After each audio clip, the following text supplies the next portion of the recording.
Salutations, pod lovers, and welcome to another See You Next Thursday podcast.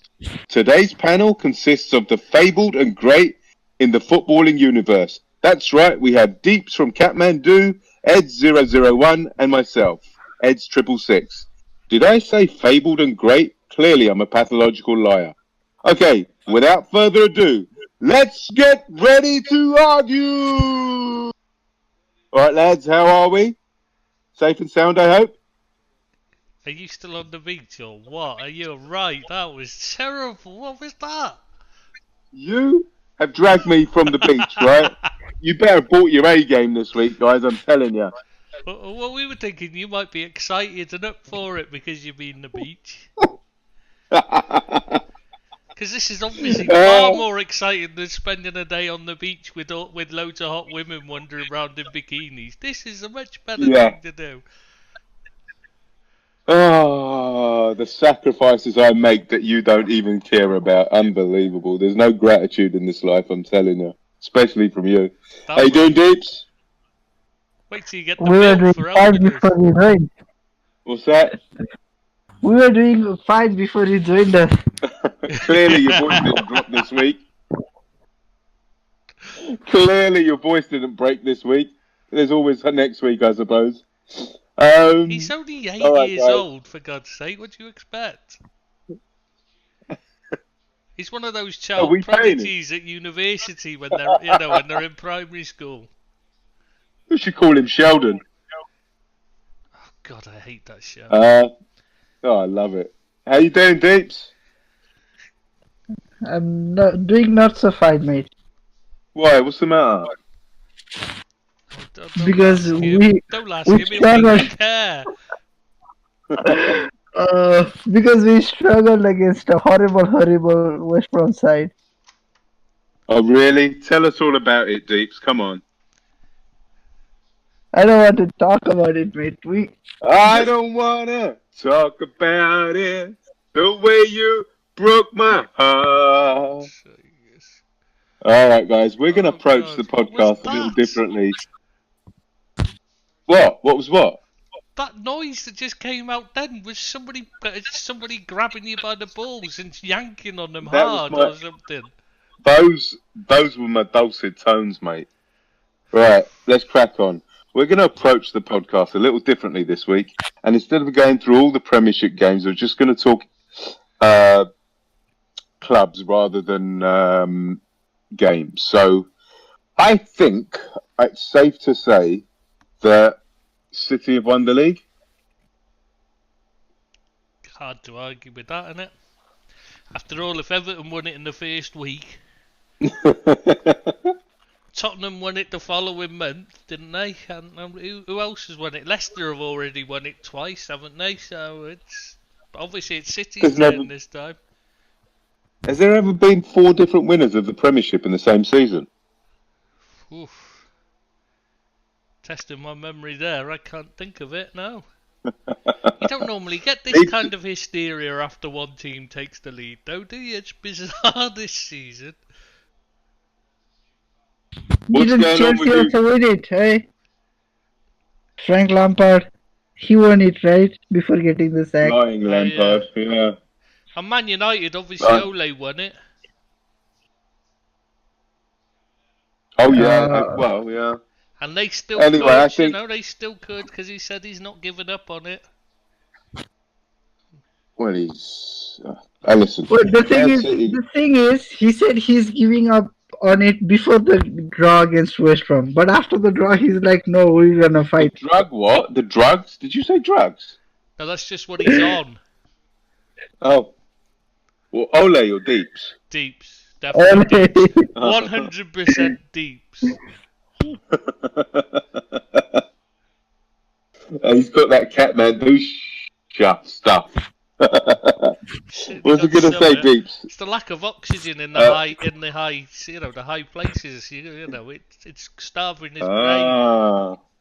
Yeah, that explains the voice then. Deeps, so are you relinquishing the league, or you get to City, or you still think you got a chance? How can you relinquish something that was never with you before? Well said, mate. Well We were said. never gonna win it. You think he's going to keep his job? Sadly, yes. But I don't think he's gonna get an extension. I think next season is gonna be his last. Whoa. Okay, fair enough. That's a big shout there, Deeps.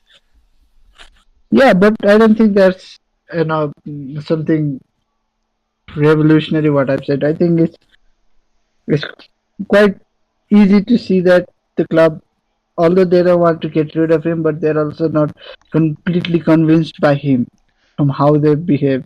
If he goes, we'll have to shut down the Man United side because you'll have nothing to talk about. Uh, then someone else will come in and the cycle will be the same. Ah, that's true. That's true. I just think it'll be a case People of. are still talking about Jose Mourinho. That's true. That's a fair point. And you'll still be arguing about whether you should sign Bale or not after he's retired as well. Or bring back Ronaldo. That's the other one that seems to come around every so often as well, isn't it? Yeah. I also think it will depend on the caliber of manager that's available. If Nagelsmann's available, there's a no-brainer. Allegri is available. I just think that. How many years has Ole got left on his contract? Next season will be his last on this current contract, I think. I think. You think they'll honour the? You think they'll honour the Man United will honour the contract if he gets top 4 this season? They have to make. What? I don't think they have anybody. to. I'm quite sure they could choose to cancel it. But do you think they have the stomach to digest all the criticism from the No, that's fans? true. They clearly care deeply about what the fans think, which is why they didn't do a leverage buyout when they took over and that. And it's something that's been clear from the start that what the fans think and want is close to the heart of the owners. Hey, to be honest. Hey, listen. No, but the thing is, what works for Ole is the more vocal supporters are in his favor. I tell you what, Joel Glazer gave an incredible speech when the Buccaneers won the Super Bowl the other week. I was very impressed. Them. True. Good point, well made. Yeah, good point. Yeah, but I think that... but if I'm being honest, I don't think Glazers are the whole issue with us. They're part of the problem. They're not the problem. We're not bad because they don't care. We're bad because we're bad. Yeah, the recruitment and all that. Hey, one minute. Guys, you say they don't care. You say they don't care, Tristan. Since I've known the Glazers come into United, they've spent money. No, they haven't spent anything. What? They haven't spent anything. The club has spent money. Okay.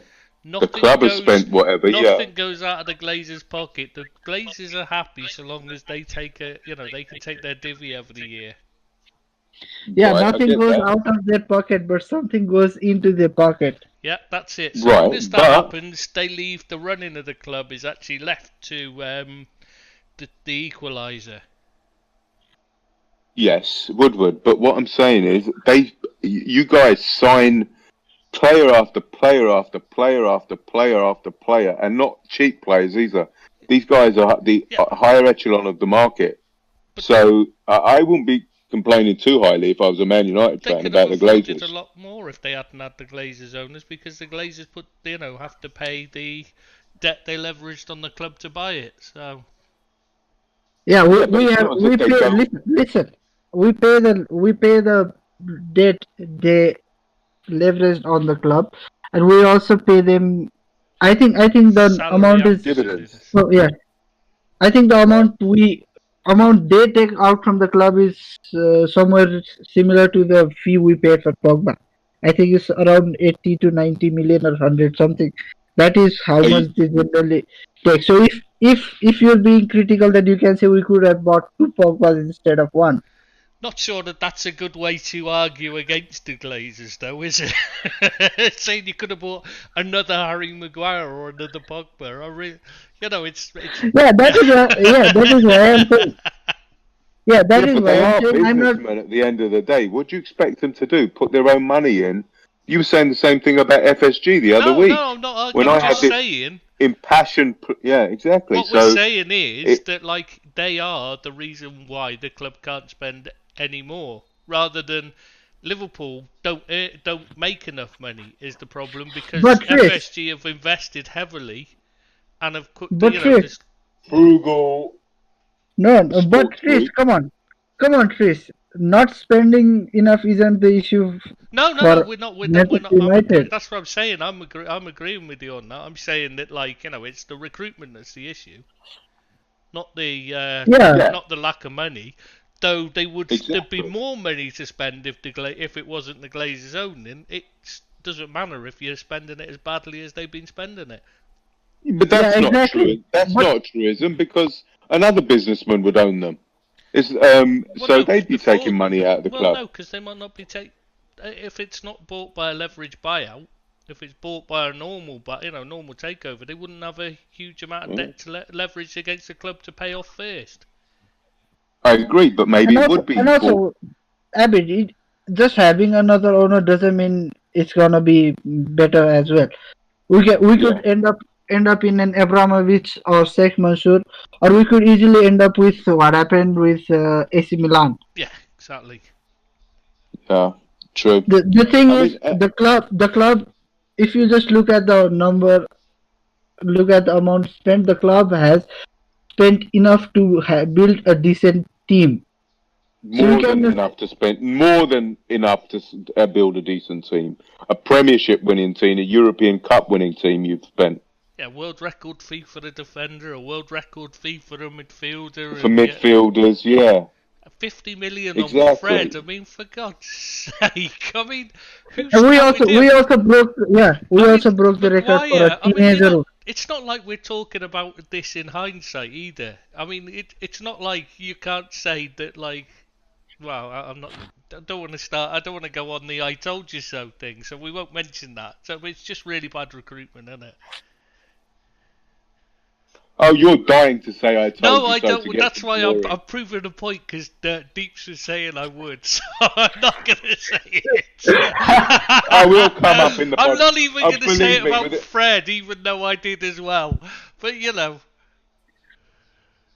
what you need to change, Deeps, and I think you were alluding to it earlier, your recruitment needs to change. You need it rehashed, revisited. They need to do. They need to put me in charge of it and pay me millions of pounds a year. I'll sort it out. So you'd recruit positively and successfully for Man United? No, that's the thing. That's why I would. I'd really struggle. I wouldn't be able to. Okay. Now, if we're talking about recruitments, then okay, guys. Like, you guys have a different perspective to us frustrated Ole in or Ole out people who are supporters. So, if let's say in the summer you're given 3 positions you can strengthen, which 3 would it be, and who would you target ideally? What, for Liverpool or for United? No, United. Oh, I'd go for United. I'd get Dion Dublin. I'd get Kanchelskis. Go back to the Steve Bruce. Go back to the beach. In their while they're in their late 40s and early 50s, that's what I'd recruit. I don't know. Dion Dublin would probably be an improvement on some of their players, to be fair. Yeah. He still looks in good condition. Can you find somebody else? Now, the question is, right? What position? Let you answer that question. Because you're the Man United fan, what positions do you feel need strengthening, and what players would you buy for those positions? We need a centre back for sure. Just one. Absolutely. Because I'd say that's the priority, is buying a pair myself.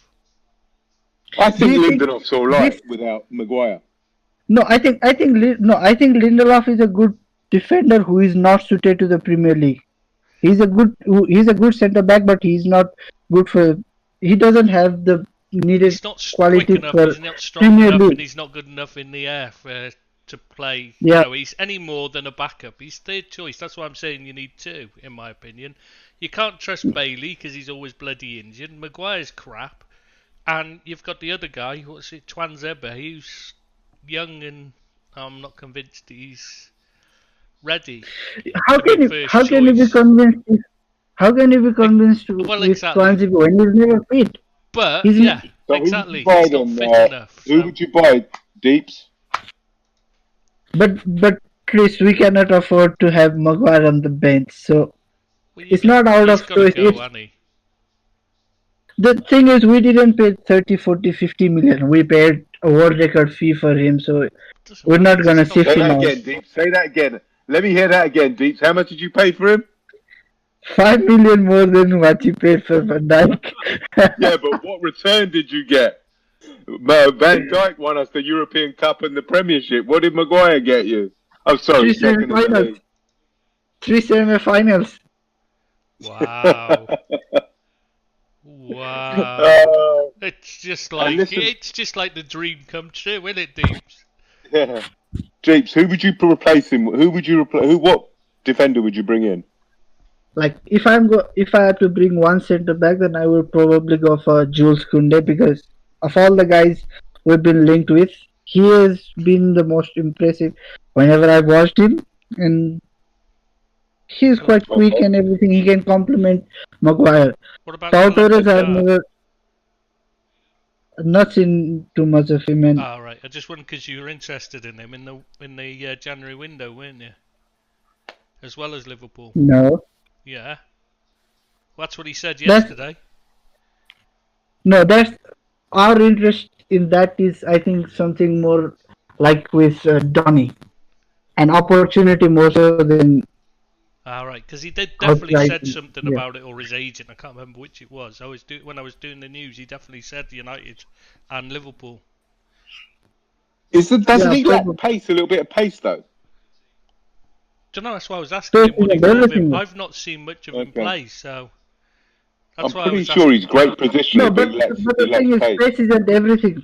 That is the thing. If you're a good defender, you're a good defender. It depends how you play. If we play like Liverpool, it is everything. We play a high line, so. No, it isn't, because if you're a good defender, you know when to drop. That's the thing that annoys me more than anything, is people think you have to be lightning fast. You don't. You just have to know. But it helps. When to drop off. It helps, but it helps. Even if you, that's just if you're crap. It helps. It makes up for being. Yeah, but crap. Answer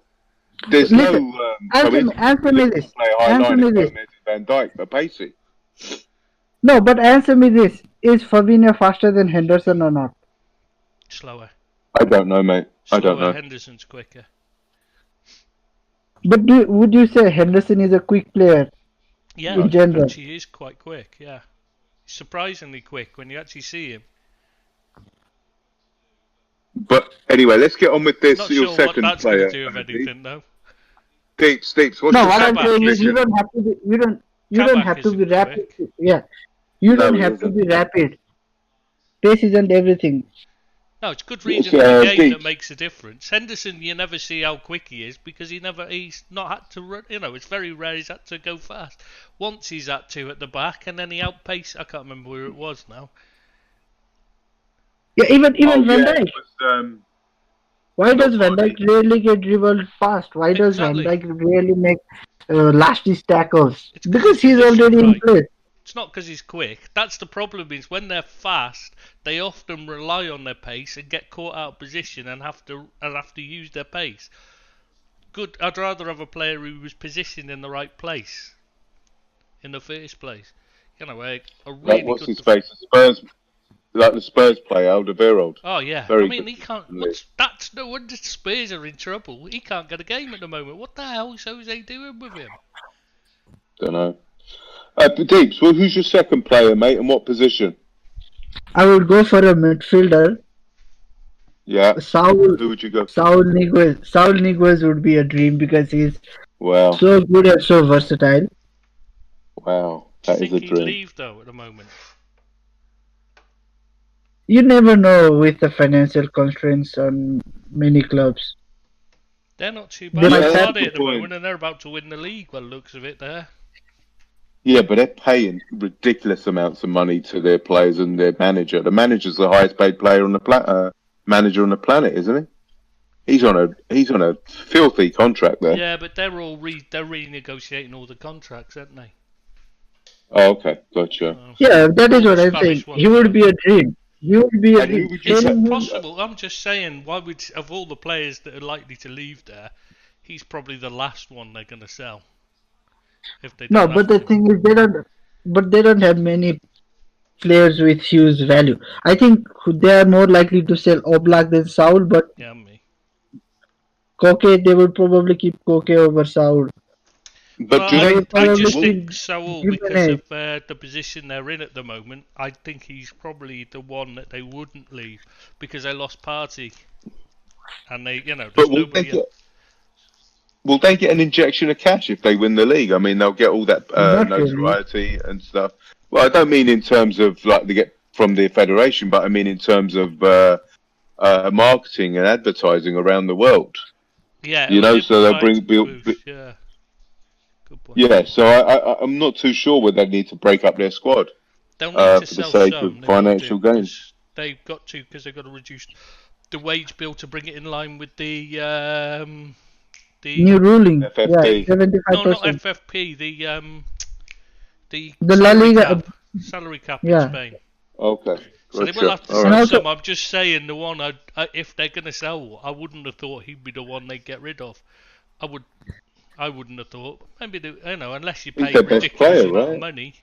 No, Chris, if you're asking me, if I'm Atletico Madrid, would I sell Saul? No, but Yeah. as an outsider, do I see Saul being more attainable than some of their other prized assets? But I was Yes. just thinking, wouldn't you be better saying someone like Bissouma? Yeah, Bissouma or even Replace Declan Fred with Rice. Bissouma, and you look at suddenly your midfield looks decent.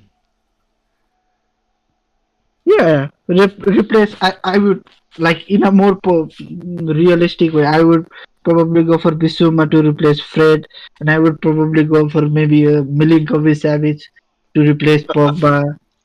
I think But, Fred. but I'm different. I'm not Manchester United.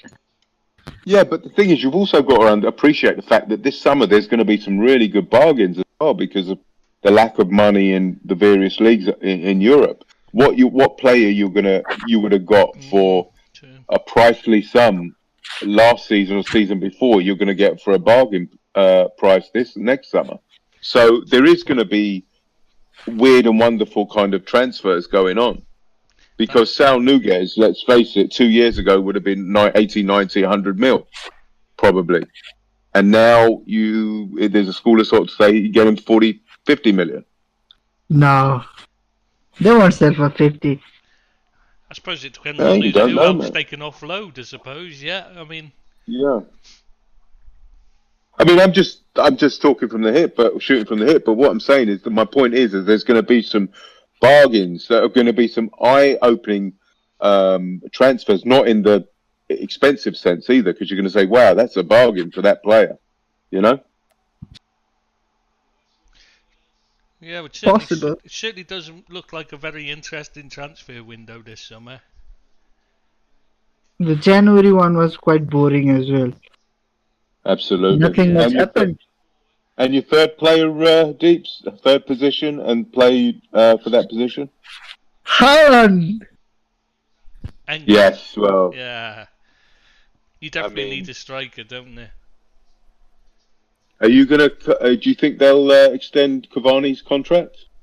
They should. I thought they already Yeah. I thought they were already in talks over it. Oh, they, yeah. I Well, how long's he have I signed missed for? Was that? I it? might have got that wrong. So Was it No, initial? he What had was the actual original 1 contract? plus Was 1. it a year? end of It the was season. 1+1. Oh, is it Yeah. 1+1? Was it? Yeah, one. Yeah. Manchester United generally don't offer a contract without a +1 for the club. Okay. I have to say that I think Haaland will go to City. I hope not. They're already quite amazing You don't want another great player going there. No, I Do you know, agree. I just think it all adds up. Him going to do you City know because what? there's a with the. I would agree with you, but I think it might be that because of who his agent is, and his agent's all about screwing the most money out of people possible. I think he'll probably stay put just one more season, maximise his return when the when football's back, when the fans are back in the grounds, the teams have suddenly got money again. I would have said so as well, Chris. But Dortmund are struggling quite bad right now. Oh yeah, they're a mess, aren't they? They might But they've finish got outside. Marco They might Rose finish coming in next outside. season, and he's brilliant. Yeah, but they might finish outside Champions League and might have to sell even more players. True. They're not City, very but strong City, financially, anyways. but City, the pandemic doesn't affect City. They can afford Haaland in a pandemic and out of a pandemic. So the point about Riola screwing whoever, I don't think is applicable to City, because City can give them 150 million regardless, or 100 million, or whatever it is Yeah, for but Haaland. do you think they'll do that when they don't have to? When they go and get, they can just go and spend it on somebody else instead. They're a lot less. Who would you spend on? If you were No. Man City, who would you go for a? I City just need don't see Haaland. I know that's a Haaland as stupid thing a. to say. He's just not a very. He's just. I don't know. He's not really a Guardiola type striker. He's tried those Yeah, kind I of agree. strikers before, and Yeah, he's not. And he's and he ends up doesn't get on with them, doesn't he? So I yeah, don't know. I agree. I agree that Haaland doesn't look a completely typical Guardiola striker. But the thing is, there aren't many options. The only other guy I can see them going after is Lautaro Martinez, Yeah, that's and who I he's think signing they'll a new go for. contract. I still think, And yeah, he's but signing a new I, contract. that won't matter. Which ones he's both of the Milan clubs are not particularly financially well off. Remember? yeah. I just So, think if City offer 90 million for Haaland, Dortmund take it I don't know. I don't because argue with that, but I just I'm don't not sure. see. I don't see them doing it. I really don't see him as a type of player Guardiola goes for. He's not really a pet player, is he? because He's a fox in the box. You know what I mean? He's a quick. He's a Jamie Vardy type rather than a. yeah, but Like Aguero's that Sergio. type as well, isn't he? Yeah, and Sergio Aguero had to change his game. He, But you, Haaland's a, you do remember that Guardiola wanted to get rid of Aguero when he came in. Yeah, exactly, and he had to change his game to get to win Guardiola over. And yeah, even Lewandowski had to earn his Yeah. place in the side. Like adapt. Yeah, but everybody remembers 5 goals in 9 minutes, but it was because he was a substitute. Mm. Yeah, yeah, Guardiola likes players to chase around. Mid strikers. I mean, who chase around, who defend from the front, and do a yeah, lot but more. arguably, he makes them better footballers, I'm not arguing better that. strikers. I'm not arguing that. I'm just Yeah, saying that, like, I just don't know if Haaland would be the kind of player he'd go for, no matter how good he is as a goal scorer. yeah, I'm just not yeah, sure yeah. he's someone that, Pep's going to look at and say he fits into the way I want to play. Is his touch good enough? Is his link-up play Yeah, good enough? I'm not convinced it is. I think this is a City, but this is a archetypal City transfer. It's big business, it's big money, it's big PR, big advertising. It just it smacks of Man City, to be honest with you. And I think they do That's it. more the way Man United have been operating in recent years, if anything. Yeah, Yeah, but but Pep, Abid, I you don't said think that. City have done that, have they? I mean, who have they brought Even in? before City have never broken a record No, the only time per they se. did that was when they first came in and they bought Robinho. Yeah, Robinho, after but that, That's most of it. those signings have been se- largely sensible. Yeah. Stones Big was money, 50 but million. He not It's broke. to it's astronomical. to a plan, isn't it? They work to a Yeah, plan. for example, John for Stones example, was. they went for Didn't he break the British transfer record Yeah, for a but he wasn't defender? Or bought because he was bought at that price because he was English and he was a ball playing defender, which is the kind of player they Sterling for wanted. 50 million? It wasn't really. They spent Sterling 50 million. I think Yeah, they but that spend wasn't money. coming out spending the money for the stats because he was a quality young player. You know what I mean? He was brilliant for us at the time. Remember? And You know, also, it wasn't a huge yeah, out of the world, out of the transfer window. It wasn't something that blew the whole market wide open kind of deal. yeah. Yeah, but I don't PSG are think the Haaland ones will. that do that. But I Yeah, don't think Haaland. Man City haven't had a Maguire, a Pogba, a Neymar, an Mbappe type of signing. Well, they were going to go. They were very close to getting Messi this summer. Yeah, but that's more because That he might, works with Cap and Cap knows him and loves him. Yeah, but yeah, he still that would have might, signed him yeah. if they'd have given it the go-ahead, and that would have been 500,000 or something. So I Oh don't yeah, think that's a truism that they don't spend money. no, we're not saying they don't spend. What we're saying is they don't spend money. Just you're saying it's their kind of thing because they just want to blow people out of the water. We're saying they don't do No, it no, like I didn't that. They say that. I go and just think buy this would players be because they fit in the plan of the way they want to play. That's why they're absolutely. But what I'm successful. saying is And I'm not the convinced middle. Haaland does. That's what I'm saying. Okay, so you don't technically. He's not the player that. He's not technically a Pep player. Yeah, he just doesn't. He doesn't have it for me. When you watch him, he's basically like Jamie Vardy turned up to 12. You know what I mean? If you said Jamie Vardy's a 10 out of 10, Haaland's just Yeah. him turned up to 12. He's quick, strong, Already. great in the air, and Vardy's a great player. But would he ever play? Would Pep ever want to sign him? Mm. So we have City winning the league, guys. Correct? Is that agreed?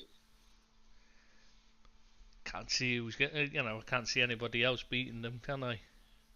So who's gonna finish? Who's gonna nestle in the top four? So City's got one spot. Who's coming? Who's gonna get the other three? Still a long way to go. I mean, what's the left? 20? No, how many games left? 8? 12 games, 12. 13 I've games. lost It's count. not long at all, mate. That's a lot of games, mate. That's still 30 odd points, you know? I understand, mate, but listen, are we to say West Ham West Ham are up there? They're 2 points ahead of Liverpool. Yeah, but as soon as they'll they're have in fifth. injury. Antonio will pick up another hamstring injury and they'll struggle for a bit. And he's gonna every time they play anybody up near the top, they sit in and defend for 90 minutes because Moyes is a bit cowardly when it comes to attacking big teams. So that'll cost them. Yeah. Are Leicester going to falter? Again, it depends on the injuries. I mean, Justin's gone out for the rest of the season, but they've brought. But what's his face has returned instead, Ricardo, so it's kind of made up for it.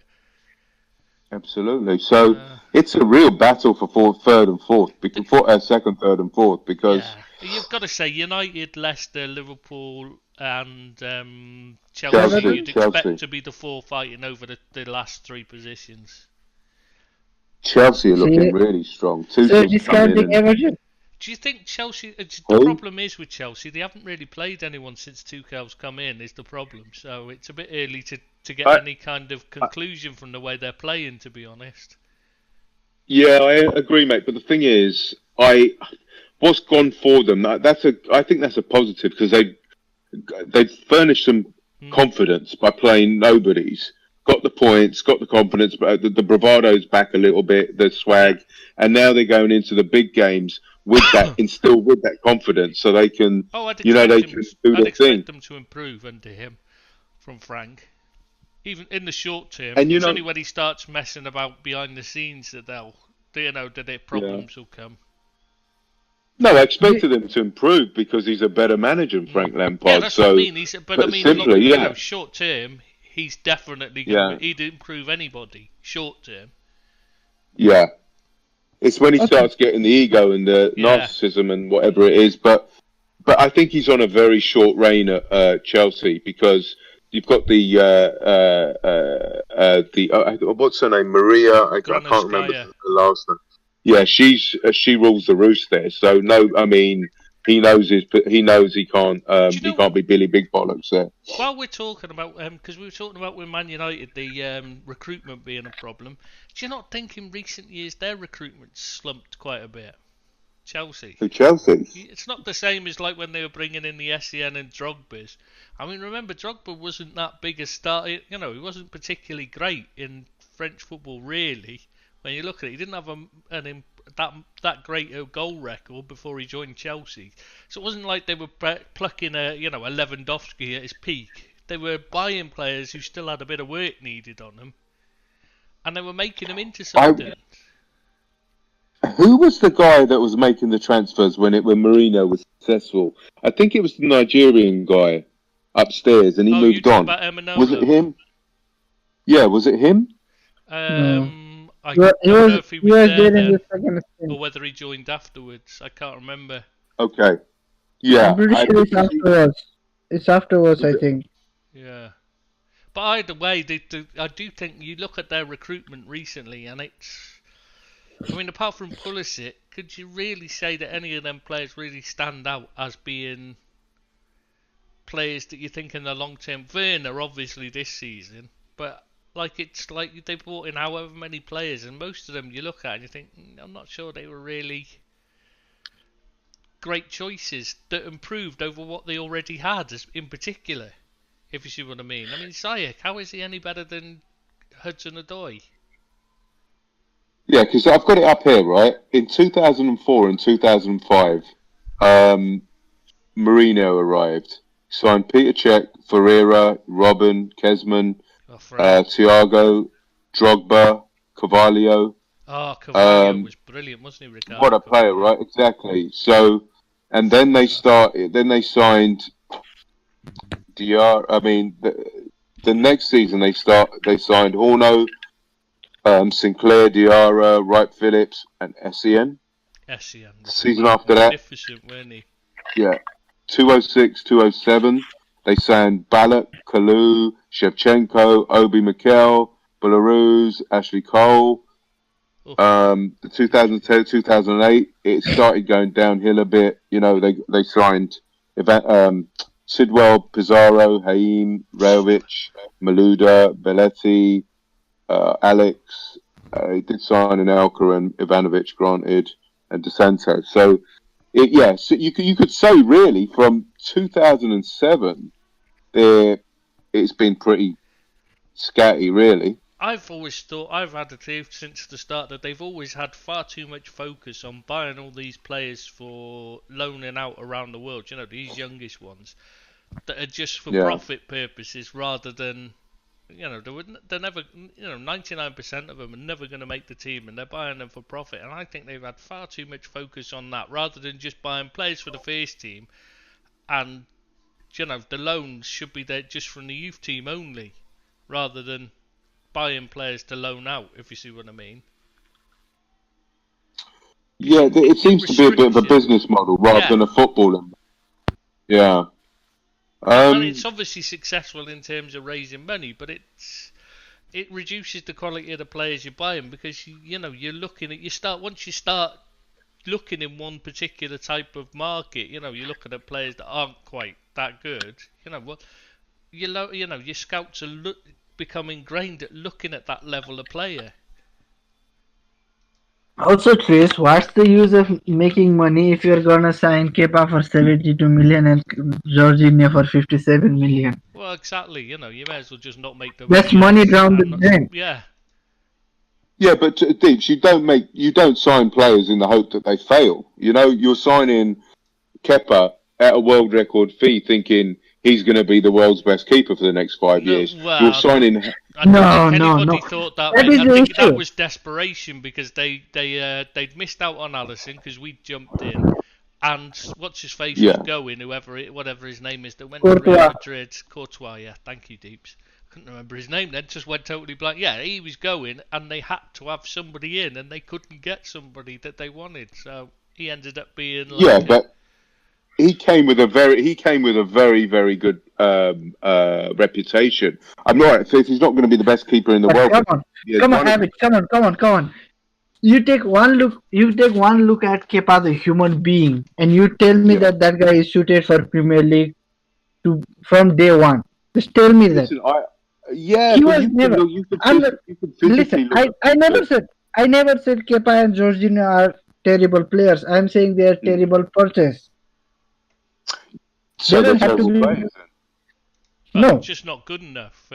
Chelsea is more the point. just not good enough for Chelsea, or Or the just right not good player. enough Yeah. for the amount spent on them. But so you think Kepper would For turn example, into a... listen. For example, if we had signed Maguire for 10 million, it would be an outstanding piece of business. The same player, the same Not so club. sure about that. You understand what I'm saying? I don't think so, but anyway. Yeah, I think you'd still be overpaying. But, yeah. I get No, your but point. 80 million. But you look Okay, at... does Kepper become a better keeper in Spain if he goes to play for, I don't know, Real Sociedad? Yeah, he'd be better in Spain. Only way It's is a different type of game yeah. that suits his style of playing more.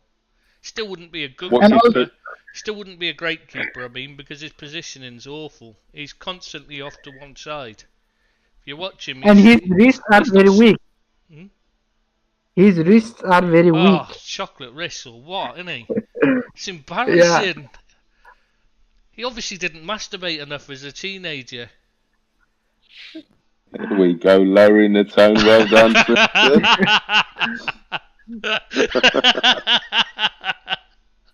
That's Say it. None that, of my it family. it teaches you to, it That's it. None of my family is gonna see the sight of this podcast now. yeah. Tristan would be a fantastic goalkeeper. They should have signed you instead. You'd have kept that ball out. Well, I don't have weak wrists, let's put it that way.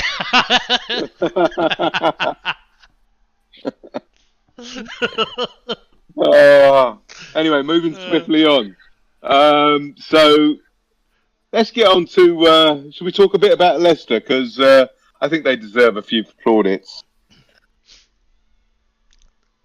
That Ndidi is just a special player, isn't he?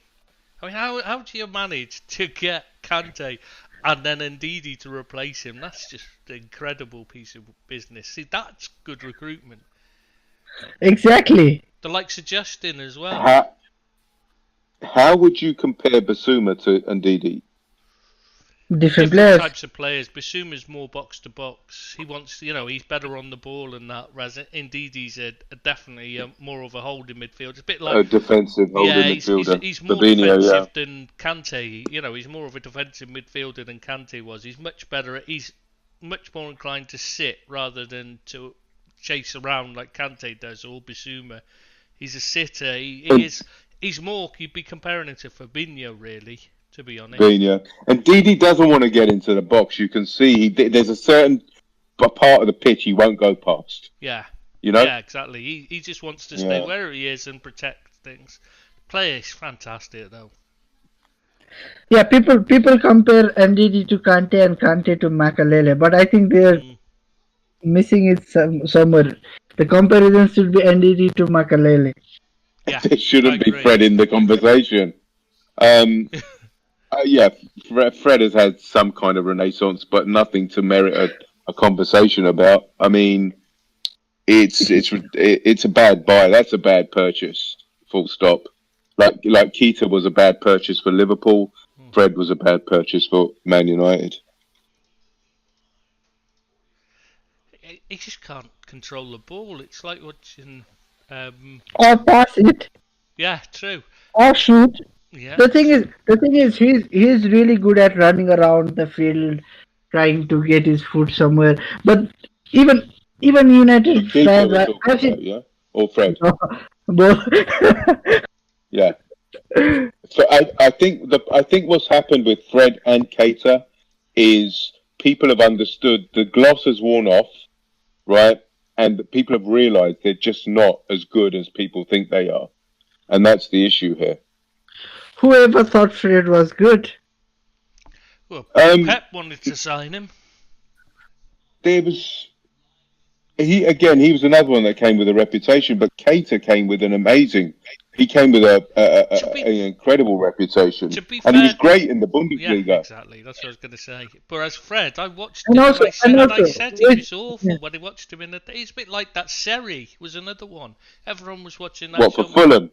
Yeah, that went to Fulham. Fulham play, yeah. I remember Yeah. Barcelona and that were looking at him before Fulham signed him, and I remember saying to Ed too on the widget about him. I said, "Are they really interested in him?" I said, I watched him one game, and I actually had to write a profile on him quickly because of just that one game, because how bad he actually was. He was it was exactly the same as Fred. Couldn't pass, couldn't control the ball. Right. He was just running round a lot without actually achieving anything. At the odd now and again he'd win the ball back, but like most of the time he was running around so much he was getting himself out of position rather than actually helping the team, you know? I tell you what, we do have a similarity. The common denominator between Man United and Liverpool is we have both got a problem in midfield, because there's a lot of players in that midfield. No. Sorry. Your midfield is fine. Yeah. Your midfield is actually very good. We have a lot of midfielders, but when Genie's going to go in the summer, and listen, he's not setting the world on fire at the moment, right? Whatever reason, he's going to go. They'll be stupid to offer him a contract on the form he's in now. He needs to right? go now. It's clear he's decided to go. Absolutely. Okay. So you've got the Ox. Who I love. Injuries when he was in, is his problem. Exactly. I mean, I honestly, if he was in the form that he was pre getting injured against Roma in the Champions League, honestly, I had him down for a future Liverpool captain. Brilliant. I thought it was a brilliant form. He's a brilliant person. He's a great character to have around. But I'm just sorry, you can't be paying somebody 100,000+ a week to be injured 75-80% of the season, and when you do play, you're non-existent. So that's two players. I mean, Keita has to go. The Ox has to go. I'm not sure Ox. Actually, I'd give him, because his injuries have been long-term injuries. They're ones it is possible to recover from. When you have lots of niggly little injuries, like Keita's got, that aren't impact injuries like Ox has had. When they're injuries like he's having, they're a sign that he's not trying and training. He's not working hard enough, and that's why he's picking up all these little niggles, which says to me he's got an attitude problem, which tells me you just need to get rid. Yeah, and I think he's been found out as well. I think that his play is it's easily, it's readable by opponents. Well, when you're not you're not working hard enough, you're not fit enough, you're not doing it quickly enough. That's the problem. Is when you're doing things, it's not, your timing's out, your touch is off when you're not fit enough. That's what his problem is. It's not that he can't do it; it's that he's not bothering to try to do it enough. He doesn't work hard enough off the ball. Yeah. No, it's all attitude. Yeah, exactly. Yes, I agree. I remember. Listen, I remember Etu saying that after the move to Liverpool was secured, Keita was being a proper really big boy. Yeah, I understand that. I don't dispute that. Deeps, I don't dispute that, right? The money went to his head and he has never recovered.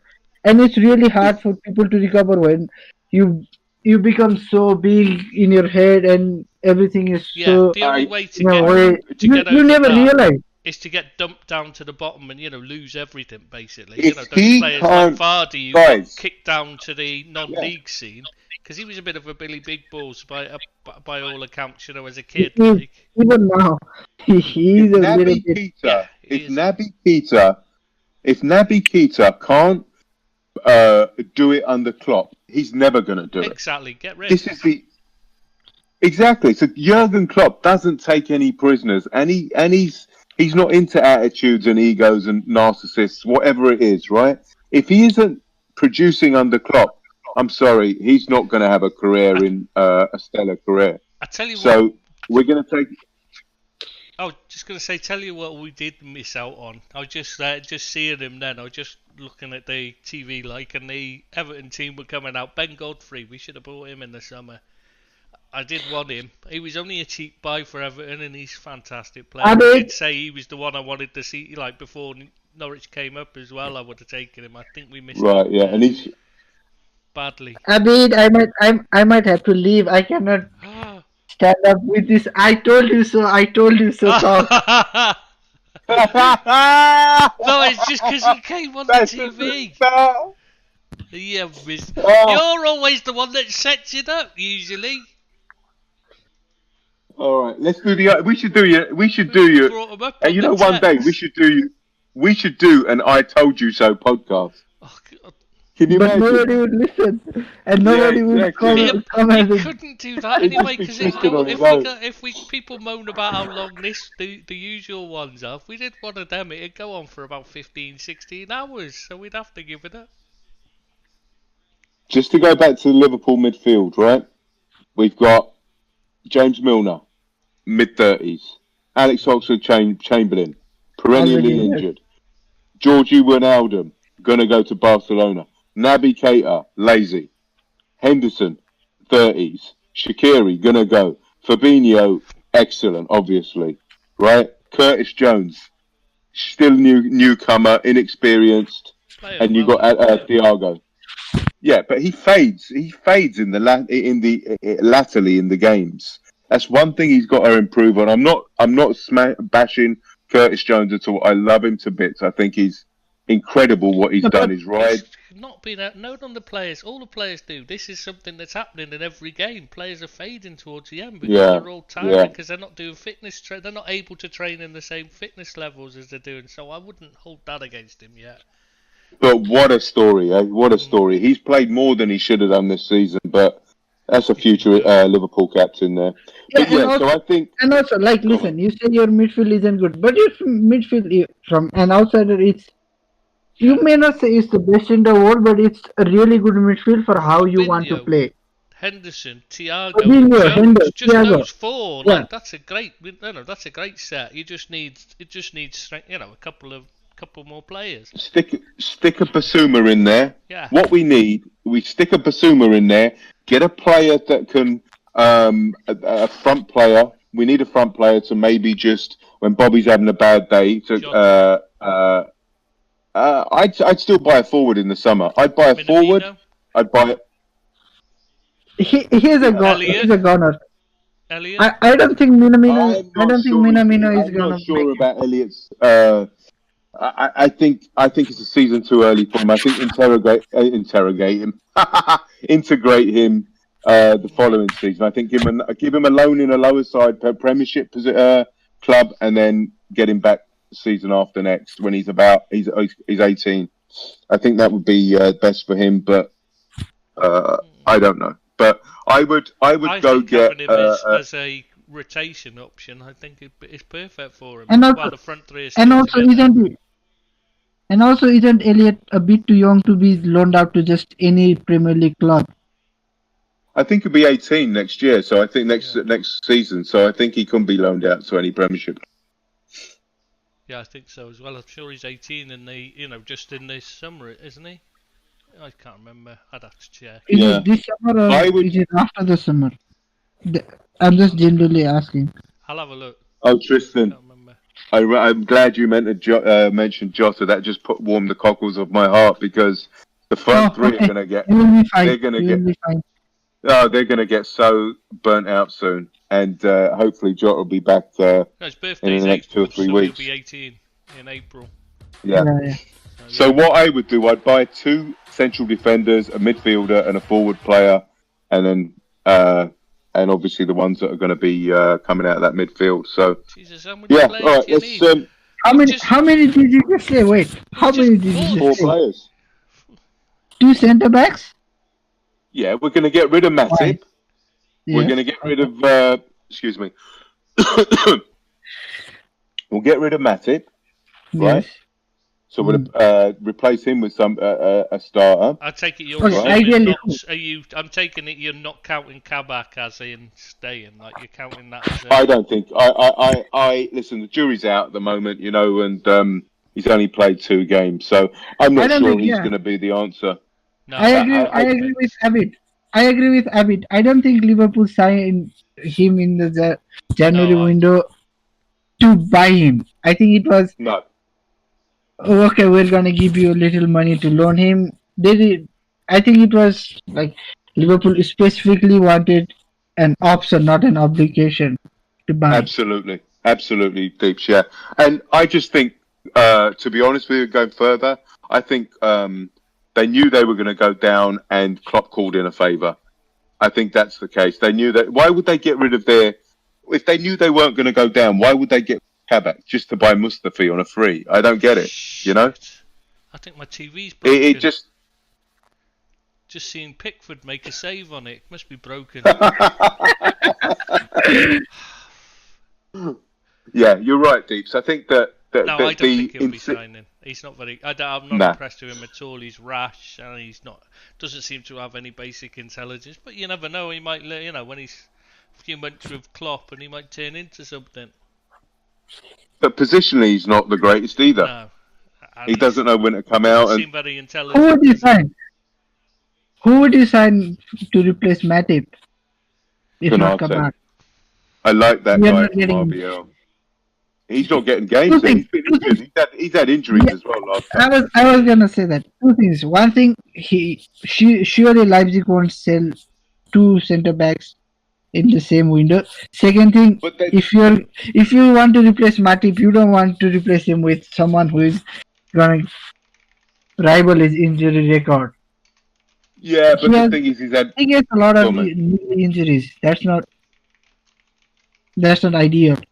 The thing with Kabak, though, I must admit, it was wonderful to see a centre back for Liverpool, play 2 games in a row. That was very refreshing.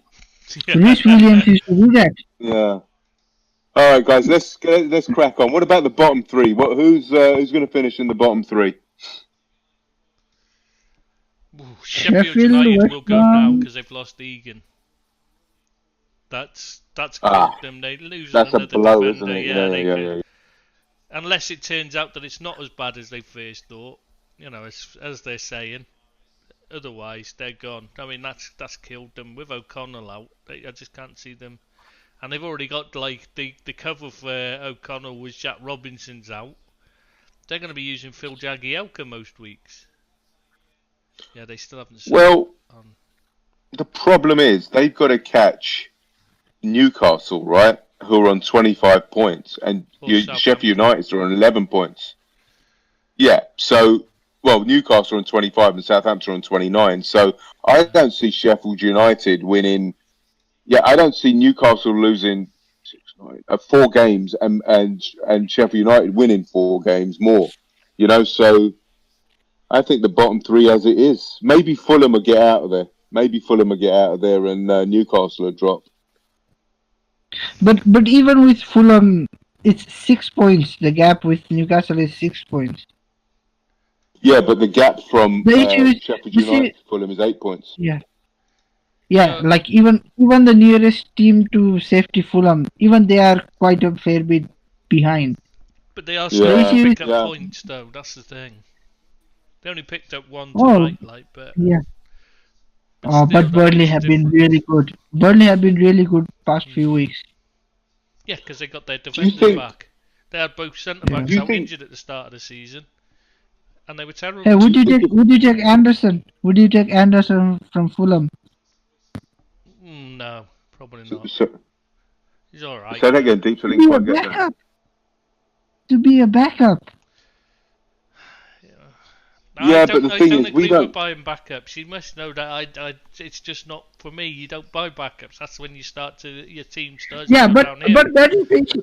That is the issue with you. You don't want to buy backups, and you don't want to buy a player to replace Gomez. You can Yeah, I do. have No, it both ways. that's the point. If Yeah. you see someone that's better, if I saw someone that was better than Gomez, or would be, at least push him, someone like Ben Godfrey, for instance, at Everton, I'd take him all day long. But what I don't want to buy is a player like Anderson, who's only there to back him up.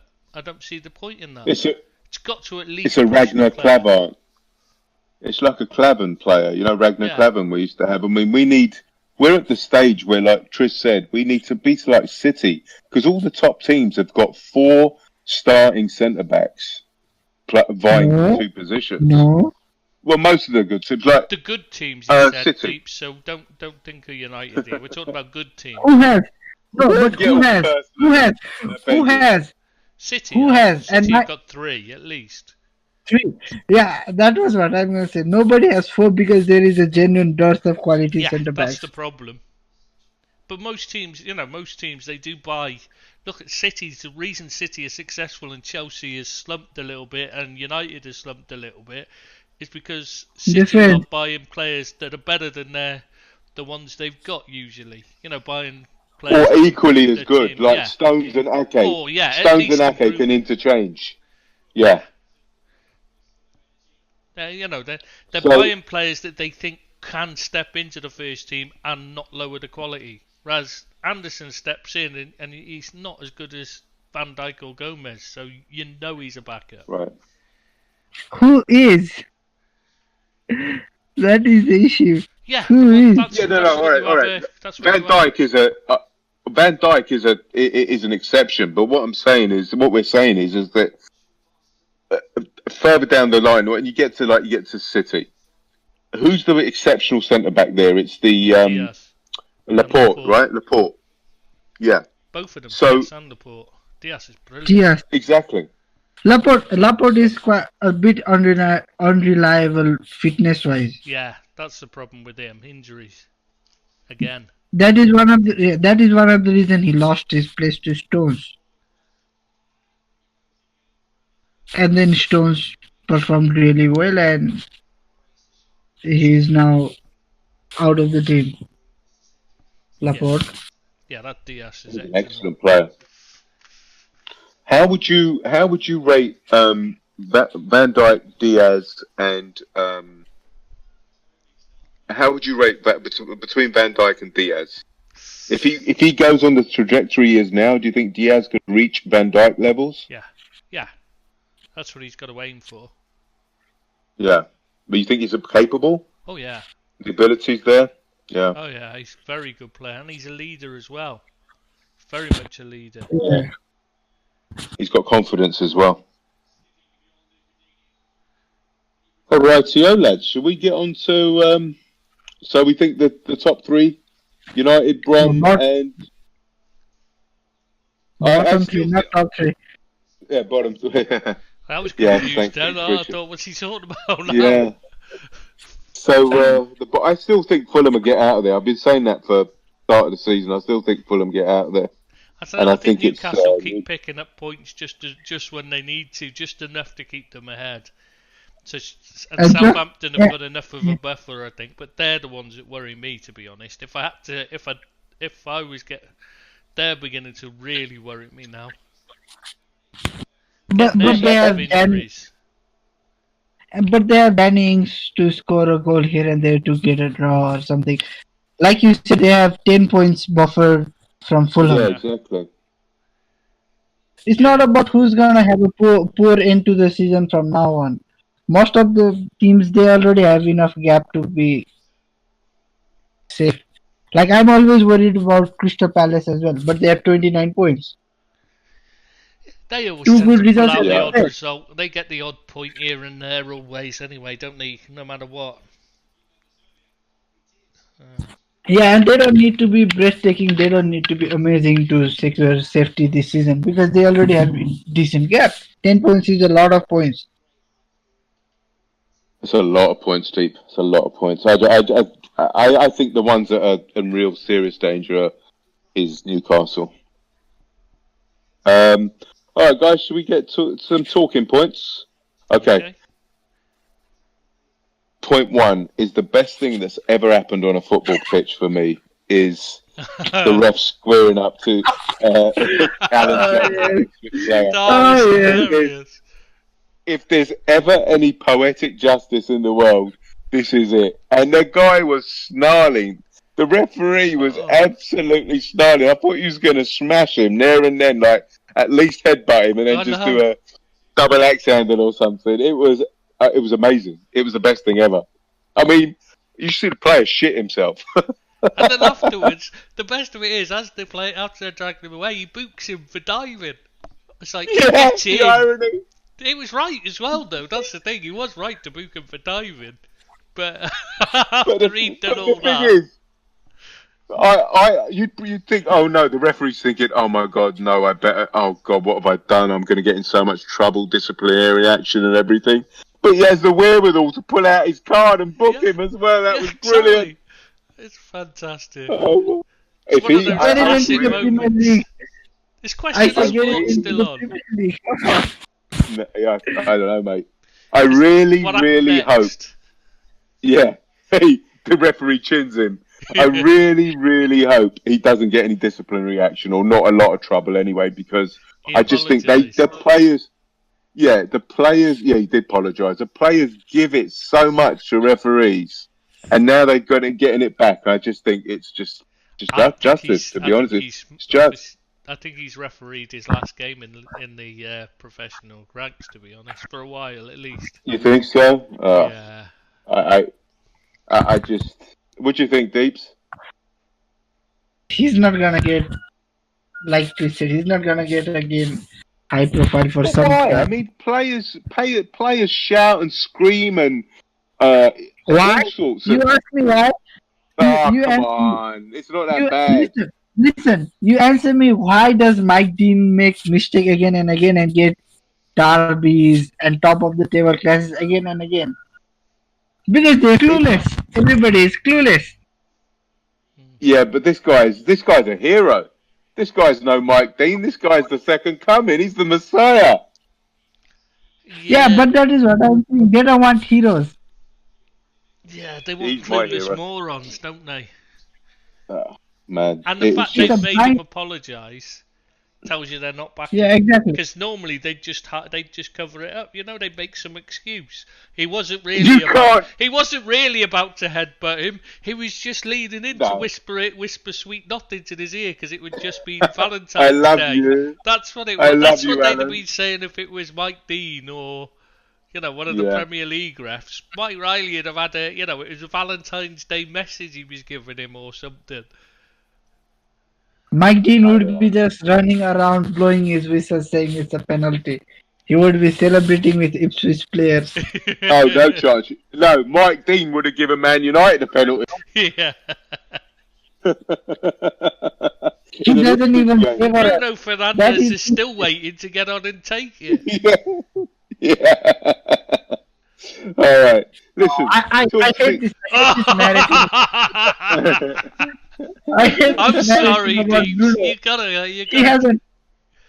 He hasn't scored a pen for a long time because we haven't been awarded a pen. It's Yeah, because Mike of Dean's Mike Dean's no longer reffing you. That's what it is. no, it's because of Liverpool and Klopp and Mourinho that we don't even get. It wasn't just even them, mate. clear It was. of this. To be fair, it was the media were highlighting it before. The media were on about it, and that's why it's made the difference. When those two just joined in, suddenly. But not being funny, most of them, a lot of them penalties you shouldn't have had. So it's not really like it's. But now we don't even get decisions that we should have. Not that every club is in the same boat. Let's be honest. I'm They not have moaning. I'm VAR. not How moaning. can they not see them? This is what annoys me. They still don't see them. Don't get Don't me talk started. about Let's VAR. change the subject. Yeah, No, let's but crack I'm on, not let's saying crack on. I'm not moaning we're not getting decisions or anything. I'm just saying Yes, you stop are. it with Bruno Fernandes just scores penalties. That's not true. It's funny, his form's died since you stopped getting penalties as well, isn't it? Just His that's form's what- dived. No, Form. no, You say his Terrible. form's dived. Yeah, Is that a well, Freudian something slip? like that, yeah. no. He's been Oh, poor the last few weeks, though. Deeps, it's amazing coincidence, No, but- isn't it? No, That, No, it's I no think- good saying no, I no. think there He is another has. issue. It has. no. Listen. I think there is another issue. That is the likes of Right. Bruno and Rashford. The likes of Bruno and Rashford are getting overplayed. They are watching You've got every all game. quiet. You've got too excited and you got muffled then. No. I think it's mismanagement from Ole and coaching staff. They're playing. No, I genuinely think Rashford and Bruno shouldn't. No player shouldn't be playing every game twice a week every game, Agreed. 90 minutes. I think that's right. Especially in this congested season. That is, I think, why, even though they are contributing with goals and assists, their overall game isn't to the same level. And also with Rashford, Ola is just moving him around from right to left to middle, Yeah, pick a side and stick him there. it's a bit. I'm not. I'm just winding you up, mate, about this form dipping because of it. It's just saying it's just coincided. I know, but it's still funny. He's going to come and find... Deeps is going to come and find you, Tris, I'm telling you. He's going to have it out of you in person. He won't. Have you seen? He's 8 years old. It wouldn't matter anyway. All he'd do is say no for 10 minutes. All right then, let's get on with. Sounds like my ex-girlfriends. All of them. That's why they're exes. Yeah, but that wasn't your choice, was it? Exactly. They just say no. I was like, oh well, you've got to go. Yeah. All right, let's talk about Slavia Prague apologising to Kasper Schmeichel because they said he's overweight and wears a corset. Yeah, he's the only Premier League footballer who has to wear a corset under his shirt.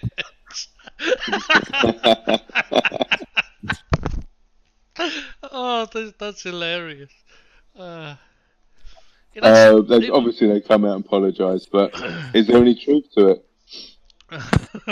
Well, he did have a stage where he put on weight, didn't he? During the after the post champion year, the year after they won the championship and that. Like, you can't blame him, can you? You can't blame him for that. Well, Yeah, you can. He's a athlete. professional player. Yeah. Why? You shouldn't blame him. He just won the Leicester have just won the title. They're going to go on the lash, aren't they? Yeah, but that's you them working off for the next season. Instead, his form dipped and they struggled. Yeah, go off the list for during off season. Yeah, and then You get yourself back fit You can't again. be. Yeah, you have to be fit and fighting be when the season at starts. professionally, you mean? Deeps knows because he's a professional athlete himself. Yeah. Pete, what Said sport nobody. did you play? Nothing. Seriously? Did you play cricket? Nothing. No, not really. You watch? Not You for watch a cricket? few years. Sometimes. Yeah. Huh. Fair enough. We've still got to do that MMA podcast we keep talking about. Yeah, we need to do one this next few days. By the time we do that podcast, Habib will have come out of retirement. 30, he will retire again. Then I would say, 29 in Chandler. no, By the fuck time off. you do it, you He's two not will have good enough. bored me to tears talking about wrestling, for God's sake, instead of that. I mean, that's not MMA. Listen, I'm hoping and praying for the day Khabib comes out of retirement and makes it 30-0. In fact, I'm hoping and praying that he fights for another 2 years because it's Not just the an podcast, absolute. mate. Yeah, we're Yeah, I'm confused here. I'm confused. Are we doing It's the such an MMA what an now? Do I amazing need to step. pause it and start another one? Yeah, pause it. Let's do the MMA. Yeah. I say, let me go on record and say he clears up that division. He fights Oliveira. He beats McGregor again, and 31-0, and he retires. There's 2 more fights in him at least. Or Chandler. Give him 3 What? fights. Oh, for Why do you bring up McGregor? He just lost to Poirier. Come on. It makes business sense, Deeps. It really does make. All right, from a sporting level, maybe not, but it makes. But listen. Does Habib strike you as someone who is interested in just the money? Not at all, because he's got plenty of Then- money. But the thing is, listen, I feel that people have an obligation to their Wrong employers. podcast. God. This is No, the wrong no, podcast. no. Okay, all right, let's do it. Let's carry on. Okay, young managers in the Bundesliga. Yeah. Let's talk about young managers in the Bundesliga. Khabib could manage in the Bundesliga. Oh, God. I think he'll be excellent in the Bundesliga. Oh, God. He's trying by the way- He's trying to play football professionally, isn't he, Khabib? Is he? I've seen him playing in a few charity games, but that's it. That's what he said. He said his He's going to Usain Bolt it, is first he? love. Yeah, I was gonna say the No. same. But he might be a decent centre back for Liverpool. All right, let's talk about young managers in the Bundesliga. Okay, so which one? Which do you want to start with? That Marco Rose. That looks to me. I think that's a fantastic choice by Borussia Dortmund. Obviously, financially they're in trouble, so they're going to be selling players and they need to use kids. I don't see anyone better than him around for doing that, for bringing Ralph that through. Rangnick. Yeah, that's a good shout, but but Rangnick doesn't want to manage anymore, does he? He wants to. He's He's not young, is he? Yeah, exactly. He's But not young. he's saying overall he doesn't want to do the job anymore, so I can't see how you can include him in the lot, can you? No, but I think he's not suited for Dortmund because they have really good personnel higher up. But he would be a good shout, and he's available. My point is, he's available. Who? Basically. What? Ralph Ragnick? He doesn't Yeah. want to do. He's not a I've job. just said he doesn't want to do no. management anymore. He wants to he wants to run a project like he does been doing. You know, like No, DOF. I'm saying he's one of. So I'm what use saying would he be to Dortmund when they need a coach? no. I'm not saying he should be going to Dortmund. I'm saying if you just said they're going to have to use kids. They don't. There is no one better. I'm saying How can Rangnick. he be better if he Rangnick doesn't want to is. be a coach? He wants to be a director of football or sporting director. He wouldn't be much bloody use, would he? So it wouldn't be better. I'm just saying, get rid of Michael Edwards, get rid of Jurgen Klopp, bring in Ralph Ragnick. That's it. Bless. He came not from- us that he needs came him. United He could came do from with him Munches. desperately. I Rose would came love it. from Mönchengladbach, right? Wait, Yeah, that would be a Salzburg. great shout. Ragnick Yeah. would be Yeah, excellent brilliant. at Man United. Excellent at Man United. That would be a great shout. I think so as well. It'd be brilliant, but not going to happen, is it? Yeah, because He he wants too much wants to control. taste success. Yeah. He wants to taste success. We as might well. be, if we really wanted, we might be able to bring him because we don't have many people higher up. Yeah, you don't have a director You of don't want- football, do you? So why You not? don't want many people that want the job. But they You don't don't know. have that kind of setup at United. They've got Yeah, it's not about people not wanting to join United. It's more about there not being enough responsibilities allocated. You just don't Well, you want there could- to be someone who is just there to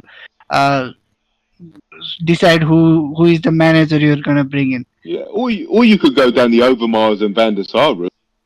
That might be one option. can't see that. Maybe. Like they're at Ajax now.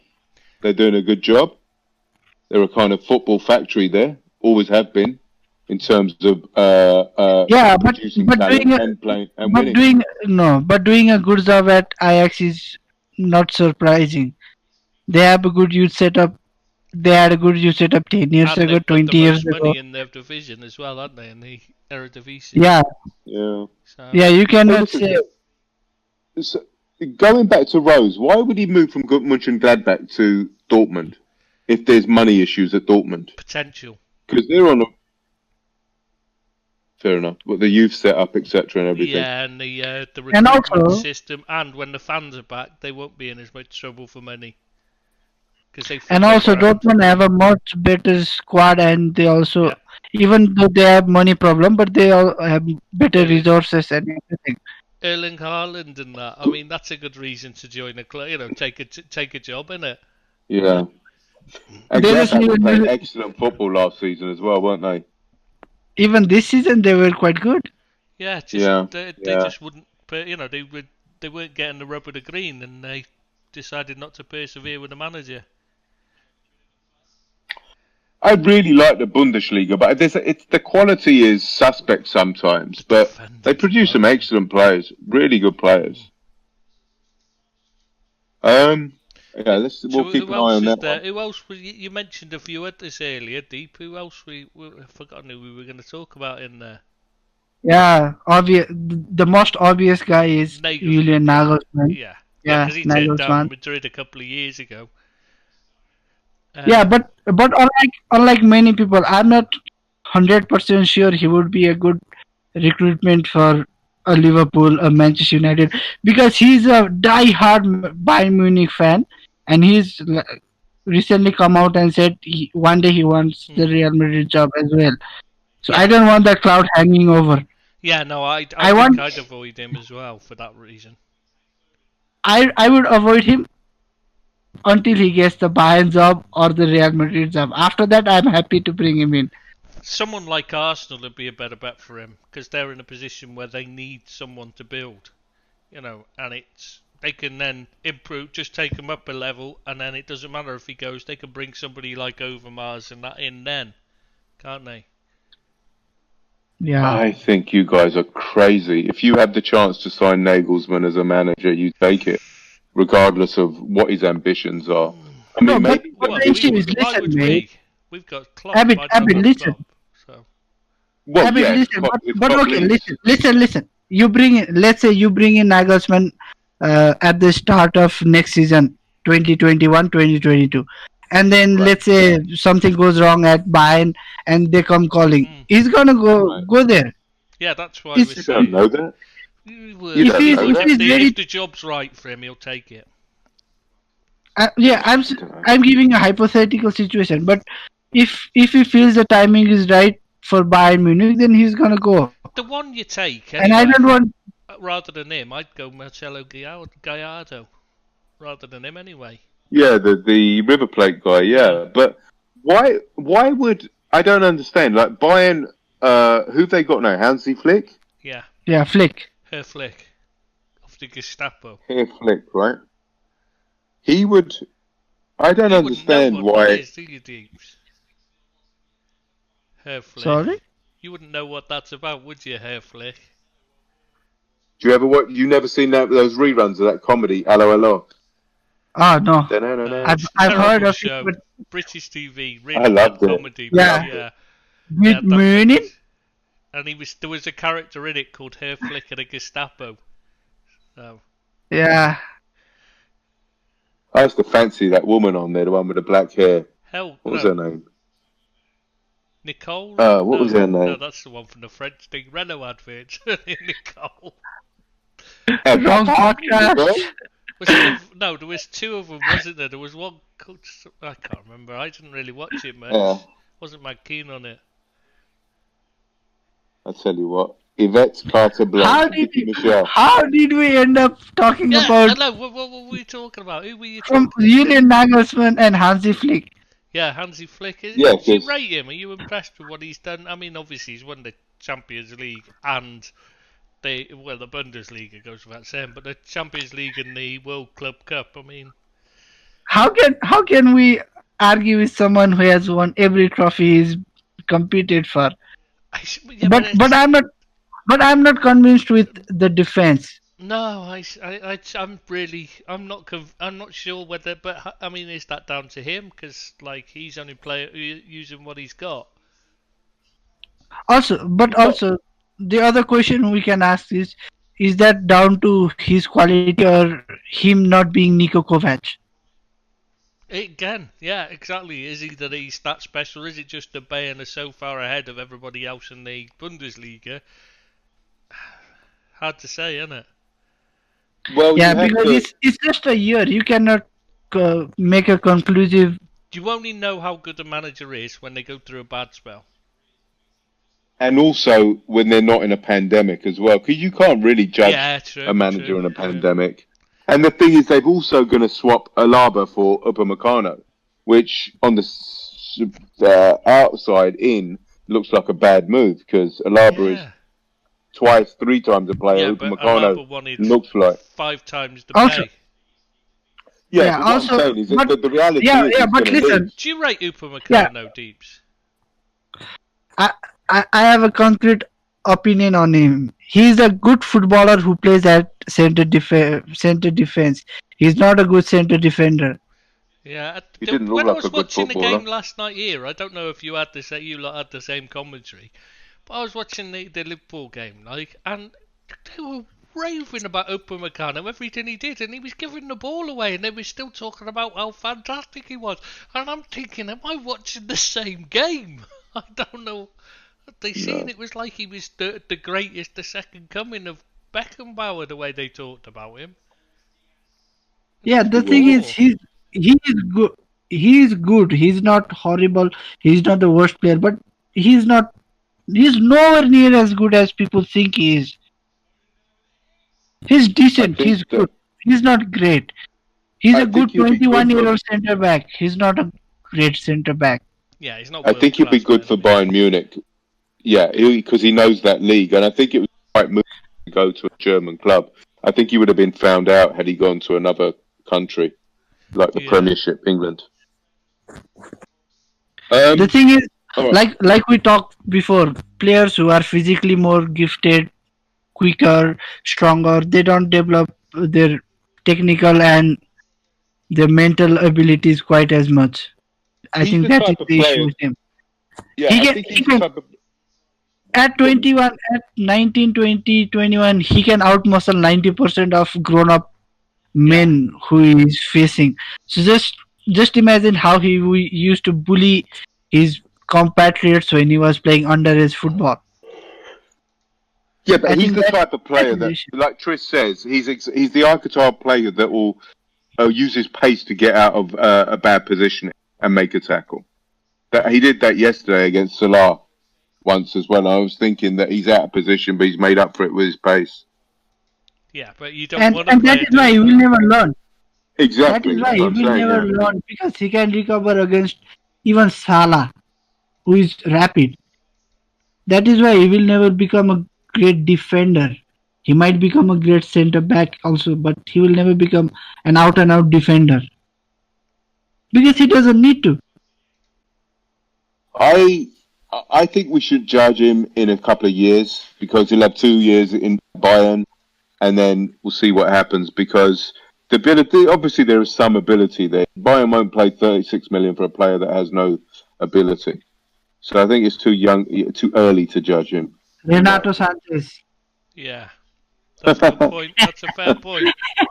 I never yeah, understood the thing with him anyway. I couldn't understand the hype but I didn't watch the Same thing. Euros, so is he at Same Lille? thing too. Isn't he playing really Yeah. well at Lille now? well, I've seen it. I've Really, only really seen bits and subjective. pieces, but he hasn't impressed me. I still don't understand the talk. It seems more like them. They're just trying to get rid of him, if anything, by talking him up. Right. Okay. Fair enough. Oh, Do City you are want, one up do you in the want to Yeah, bring up other managers? yeah. Who was the other one? There All was right. one other you mentioned, Adi wasn't Hutter. there? Oh yes, Adi Adi Hutter. Hutter. Yes, very good. Yeah, Bloody That hell. guy can make any team superb attacking. mm. Haaland has He scored has 2 goals in the champion again tonight. What's that? Erling Haaland has just scored 2 goals for Dortmund against Sevilla Yeah, in the it's 3-1 to I'm still not Dortmund. convinced he'll go to City though. No matter how good he is, All right. I just don't. Do you know what? I'd love to see him work with someone like City though, because I think he'd learn a lot and improve a lot. if Pep Bloody doesn't hell, sell man. him after 1 year. Mm. Yeah, they'd What a fall out, player, wouldn't man. He they? can't stop scoring. Well, as you Well, said, it's a weak league. Well, it's not in the Champions League. It's the Sevilla Champions League. are But you're saying exactly, but you're saying it's a weak league, the German league. So we'll see what he does if he comes to the Premiership. What he does. Let's move on to Rangers players caught having a get together and watching the boxing. yeah, 10 people, apparently 5 players and their girlfriends. Obviously breaking the bubble though, because you're only allowed. Is it 2 households or something in the lockdown there? So Gerrard's not happy. Can't see any of them playing again for Rangers. Well, Are they first team players? one's on loan from a French team, Bongani Right. Zungu. He's on loan from a French team, so I can see him just go. Yeah, they're not going to buy him now. When they might have thought about it before. Two of them were on the fringes. Bassi Yeah. and Patterson. Patterson's their Right. backup right back, but they're kids, and Mabudi is literally is on loan in the Championship, Scottish Championship, and the other one's just a youth team player. So they're not really they're And not big star players or anything. yeah, and they're at 300 points clear anyway, so they don't need them. Yeah. Yeah, exactly. How about Everton have Gareth just Bale? equalised. Oh, really? Who scored? Richarlison, by the looks of it, I don't know. Looks like it. It'll probably Did be he? ruled out Did for he push VAR, somebody? or find somebody's shoelace had gone over before it or something. Or Richarlison's probably broke somebody's leg in the build-up, and then. No, they won't give it for that. They don't give fouls for them kind of things, do they, these days? Hey, listen, I'm not sour grapes, but the goal Leicester scored, one of the goals Leicester scored, didn't Mane get pushed right in the build-up to that goal? First goal, definitely two-handed push in the back before they cleared the ball upfield to go and score from. And I'm How thinking, is that not the same has phase to of be play? a foul. Yeah, it has to be a foul. That's the same phase of play, right? Yeah, because the ball was cleared right. It was virtually. It was within like about 10 seconds afterwards, wasn't it? They scored. Ridiculous. We can't make this about VAR, mate. Yeah, anyway, so that. Gareth Bale and his lack of reality, according to Jose, and his agent saying he's near the end of his career. I think we all knew that, but he'll still be United's big summer signing, won't he? Hopefully. What do you reckon, Deeps? Deeps? No, never. We don't have a golf course. That's true. But you never know. In the area that's got a golf course. Yeah, but you never know. Woodward might just strike a golfing sponsorship somewhere and then sign there. Never put it past the man. No. I am flabbergasted that the guy doesn't play any games. I mean, why sign him? I know that we've had this discussion before, but he can't be that. Surely he can't be that unfit that he can't play games. Well, he was in. This is the point that Jose was on about. He was injured. He told them he was injured, right? They didn't know he was injured. He decided when he went to training, I can't train, I'm injured. So they had to get him a scan and that. And then he's posted up on social media afterwards what a good session he'd had in training. Obviously, it's not him doing the social media, but you think somebody there had not would post up something realistic, not post up things like that, wouldn't you? But I don't get the kind of ambiguity of the situation, because he's either injured or he's fit. There's no in between, is there? Well, if he's deciding he's injured because he doesn't want to bother, which is what Jose was basically intimating, wasn't it? That's what he was. What he was suggesting. Is that this lad doesn't want to bother? He doesn't care anymore. And I think that's exactly the same thing that Bartlett basically comes out and says when he says he's at the end of his career. He's earned his money and all that was what he said. So he's basically saying the same thing. He just doesn't care anymore, does he? He's got his money. What the fuck should he bother? That's what it feels like. What do you think, Deeps? He has lost all interest in football. There is no point even talking about him, I think. I think he's it's further than that. He's lost all. No, but guys, it's gone further than that. He's lost all credibility. Who's going to touch him now, apart from some China and maybe China? It's like Indian Super League, because they're looking to bring in crowds. No, but they don't pay enough. They won't pay enough. They won't pay enough, and even China, they're not going to pay extortionate amount. Good point. They've introduced salary caps even for the Chinese players, and they've got international. Even for international players, they've blocked it now, so they're out. It's MLS only, isn't it, now for them? David Beckham. They've got nice Miami courses in the States, so we'll be all right. But would Beckham? If you're Beckham, and you remember his career was built on graft. He was there's one thing you can complain about a lot of things with Beckham, but one thing you can never complain about is effort. He gave 100% at every moment on the pitch and in training. You could never argue with that. Would he want a player like Gareth Bale, who's clearly can't be asked, would he sign a player like that? You'd have to think surely that'd be the kind of player he would just have utter contempt for, really, wouldn't it? Possibly, but unless it makes them money, unless it makes Miami United Into money Miami. to have into Miami to be on the pitch, then I don't think he goes near him, because if they get money from lucrative contracts from advertising and marketing or whatever it is, then yes. But other than that, I just don't see how they would. I mean, why waste their money on a player who's not going to be competitive? They're not going to be competitive with Gareth Bale on the pitch. Yeah, and the level's going up in the MLS as well. So absolutely. So I just think he's tarnished now. I mean, he doesn't care about. I mean, it seems as if he doesn't care about playing for Tottenham. I mean, all this big fanfare and everything, and just nothing. Yeah, well, absolutely just stupid nothing. Signing anyway. He was only brought in to appease the fans. Let's face it. And he's the completely wrong type of attitude for Mourinho. Mourinho wants players to try and play through pain. Even if they are 50% fit, he wants players to say, I want to play. He doesn't want players to say, I feel slight twitch in my pinky, so I don't want to play. Yeah. Well, my haircut isn't right today. I've had a bad hair day. I'm not playing, boss. Sorry. Yeah, that is one thing. That is one thing why I think Kane might suffer long term with Mourinho. Kane is someone who has always seemed to be a player who wants to play through injury, play through pain. Mourinho, he hates people not wanting to play through pain and injury. Yeah, but there's a big love affair. There's a big love affair between Mourinho. Yeah, but I think what he means is he might have him coming back too early from injuries all the time.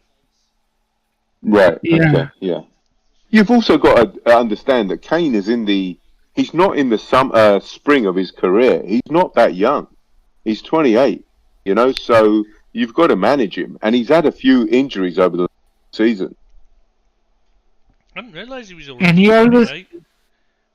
He's 27, turning 28, I think. Yeah. Jesus. He should have left there years ago. So this is he's still got to manage his injuries. I mean, to be fair, Kane and City would be ideal as well. Harry Kane and Man City would be ideal, but that's a big... they'll get fleeced for Harry Kane. I mean, Harry Kane is 100 plus easy. Do you think so? Yeah, English premium. Yeah. Oh, no, I'm saying, do you think he... I am not saying Levy won't ask for 100 million, but do you think anybody is going to pay that for him? I think... listen, Deeps, you've got to understand this. There's 3 or 4 clubs in the world that are immune to pandemics, and they spend freely, and it's not... It's a status thing for them. The guys, the Middle Eastern guys, they have a lot of money and they don't mind spending it. Right? It's not an issue spending gazillions on football players to get to the greater good. That is successful football clubs. The guy at PSG doesn't mind spending money. The Sheikh Mansour doesn't mind spending money. Abramovich, to an extent, doesn't mind spending money. They're all vehicles for success. They understand that spending a world record amounts of money is a vehicle for success, and you've got to do this. It's a necessary evil in order to get to where you're going. Exactly. Like Qatar, but also, like City. Like it's not a problem, Deep. To answer your question, I don't see the guys at Man City. They were said. Pep wanted. Yeah, exactly. Right. Yeah, if they said they got told he was 120 million, they'd sign that check without batting an eyelid, because they have the money and they know that and you've got to spend money in order to be successful, because they haven't got the time to do it. I don't know, the tradition to do it the Liverpool way or the Man United way. So they want to get to. They need to get to the. They need to get first place And the only way to do that is spend and they won't need to get to first place in the short term. They do that with spending money. And you know what? That's the way of the world. It seems to be at the moment. So it is what it is. But Kane isn't a big enough name to be spending 100 million Oh, for you're those guys. joking, Deeps. In England, he's a huge name. They don't care. They don't care who is the huge name in England, man. Oh, they do. Man, Harry Kane. No. Harry Kane is They an do. excellent footballer. Who? Harry Kane Is is it an not- excellent the guy? footballer. Yeah. No, I'm not. I'm not arguing his quality. I'm arguing his value. I'm arguing His his value. marketability. His I don't value think is. that was. I Dude, don't think he's that much marketable. I think you're if wrong there. people, Real Madrid. I if might be Real in the Madrid- wrong part of the world, but I don't think he's much marketable. If Real Madrid signed Harry Kane, it'd be a lot of money. He'd be very marketable. I mean, no, maybe No. not maybe not on the front on He's the not. runway. Listen, my point is, if you're gonna spend 100 million plus, you want someone to be a Neymar, a Cristiano, and No, I Mbappe disagree, type of mate. I I don't think it marketability. matters. You want him to. disagree. You want him to win your games. That's what you want, and Kane would Yeah. do that in a team like City. Yeah, there's marketing and there's football marketing and then there's broader mainstream marketing. Yeah, Cristiano Ronaldo sell underpants. I mean, boxer shorts and I don't know runway Gucci kind of clothing. But Harry Kane will sell you I don't know footballing video games or whatever. And he's a superb football player. Any team on the planet would be successful with Harry Kane in it, and better for Harry Kane in their team. Except Spurs. He's just a very, very good. They're not going to be successful with Harry Kane in it. Yeah. It really doesn't matter who they've got. They're still not going to be successful. Or England. Yeah, that's a fair point. England, yeah. There's always an exception to every rule, though, isn't there? So I think where I disagree with you, Deeps, where you say that Harry Kane isn't marketable and isn't worth 100-odd million. He really is. In whatever he goes for, he's worth it. You got to remember, Deeps, in places like Spain and that, they still have that. It being English, being the top, they still have that cachet. I think is the word I'm looking for. Because of because England came up with football, invented it and spread it to Spain. You've still got teams like Athletic Bilbao that are named Athletic because they were set up by the English, and most of the teams were. So most of the countries around the world, obviously Nepal's different because you're not really a footballing country, if you see what I mean. So you're new to the football thing, and China be the same. He wouldn't be that marketable there. But in places like Spain and Italy, he would be because they look, they've got the history of connection with football, and they look at it as, England's still got that level because of history rather than because they're actually any good, if you see what I mean. Maybe. Harry Kane in Serie A scores 35 goals a season minimum. You know what I mean? It's like in Spain, he scores 30, 35 minimum. He's just a Rolls Royce of a footballer, and I don't really like saying it because he's added that to his game now. No, he has always had that. He was better. That's why he wears 10. It was the manager misused him. Yeah, okay, but it's like he's a Rolls Royce footballer. Wherever he goes, he'll score your goals, and it's worth every penny, Deep. So, I mean, he may not. Maybe this is wrong of me to say, but he's not marketable because he's not exactly Brad Pitt or whatever it is. But like he's not Cristiano Ronaldo and Neymar probably have the looks, but Kane doesn't. Maybe it's wrong of me to say that, but he really is a fantastic footballer. Really, I'd love him at Liverpool. And then Salah would end up with 0 goals because Kane is claiming everything. No, because Kane's Can you happy imagine? to set goals up, though. This is the thing. Kane's happy to do it. That was the thing. That was just at the time he was that was a thing where he was being misused and he was pushed right up front, and it was all about how many goals he could get the team. and it mattered then. That he was chasing a golden boot. Now he's had that kind of like, it's got, he's suddenly, he's sat back and thought about it. He's gone back to how he used to play, and he's enjoying again creating the goals as well. Can you imagine him feeding Salah? Jeez. Oh. Hey, I just thought another thing as well. Can you imagine Son at Man City? Oh, he's a player and a half, isn't he? Love Son. That would be a brilliant fit. Heung-min Son at Man City. Perfect, actually, isn't he? Would be perfect.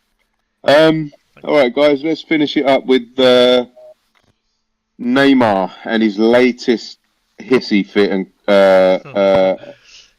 just in time to go to the Rio Carnival. Yeah, Rio Carnival.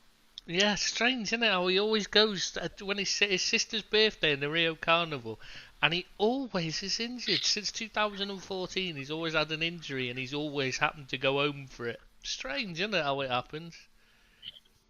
Do you think it'd be just more... Do you think it'd be less political if they just said, look, it's in his contract that he can go to the Rio Carnival and just be done with it? Or would that cause contention with other players? Well, yes, it would. Yeah, not just a contention with the players, but can you imagine the PSG fans? They're not exactly the calmest people in the. They're not far off Marseille levels of rioting and they're a bit like the old Millwall and that.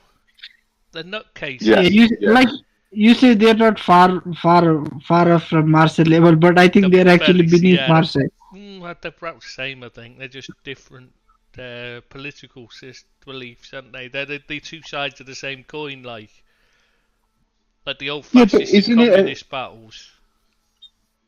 Yeah, but guys, just leave the politics out for a second. Saying though. That's what I'm saying the difference is. I'm just going back to the point. I mean, isn't it an insult to people's intelligence that for the last 9 years he's been injured?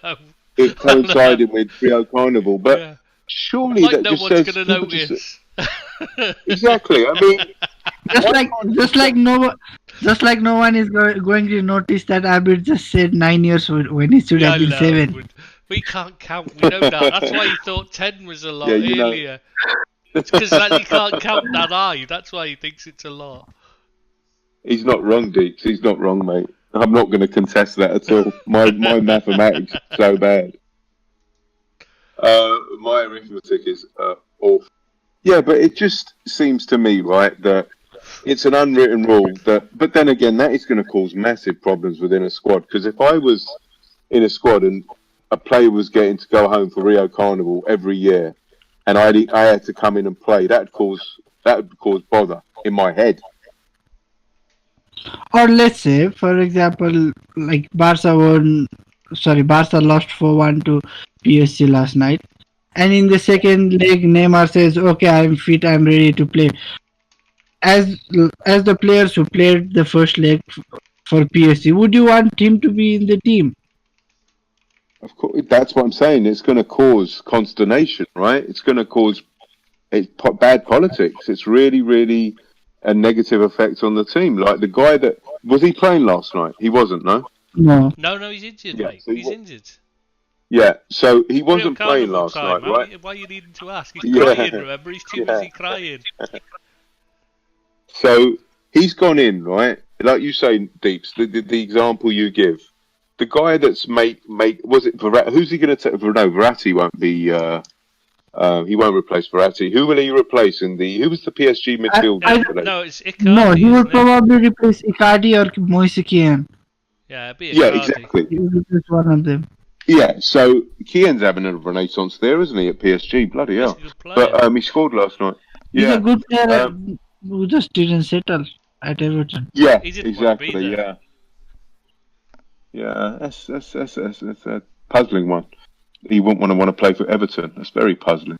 Or he wouldn't want to live in Liverpool. Mate, he wanted out of city. The city of Liverpool.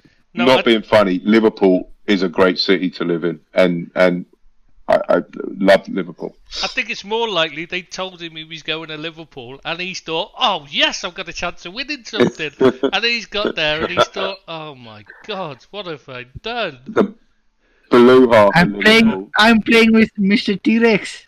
Yeah, it'd be like, it must be like, you remember when, I don't know if you've ever heard the quote from Shankly when Alan Ball signed for Everton, he said, well, at least you'll be playing close to a good side.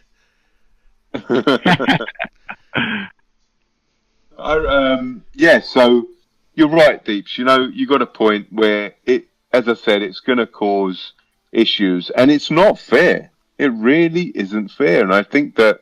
But then he won't sign for you if that's not in his. I mean, that's an unwritten rule he has in his contract, probably. Or when there's Rio Carnival, I go to Rio Carnival regardless of what match is on.